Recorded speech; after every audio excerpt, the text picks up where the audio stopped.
Meanwhile, financial experts expect the peso to break the 40 to $1 level. This with the Philippine currency remaining strong against the greenback. George Bandolo reports. Interventions made by the Bangko Sentral ng Pilipinas is just normal, says financial analyst Astro Del Castillo. Del Castillo of First Grade Finance Corporation said the BSP has to do such to avert sudden downfall of foreign currencies as against the Philippine peso.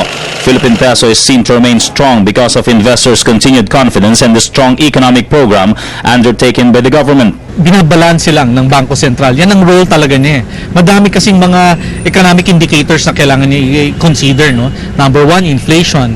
Second, interest rates rin sa ibang bansa. Kailangan maging competitive tayo. Otherwise, masasiphon off yung pera naman dito. So, yan ang ginagawa nila. Sa global arena kasi, global environment, napakababa na ng interest ng Amerika at ng ibang bansa. Bakit? Kailangan nila i-pump prime yung ekonomiya nila dahil krisis.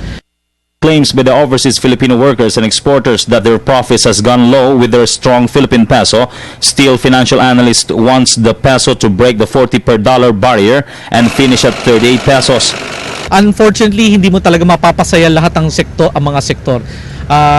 Kung titingnan mo rin ang global trend, hindi lang naman piso ang lumalakas pati ibang currencies So kailangan lang mga kababayan natin ay paghandaan na talaga for next year, no? Madami na kaming nagsasabi na posible talaga umabot ng doon na sa 30 level, no? Towards the end of the 30 peso level. So mga 38. The country should remain positive with its economic status amidst the America and European slowdown.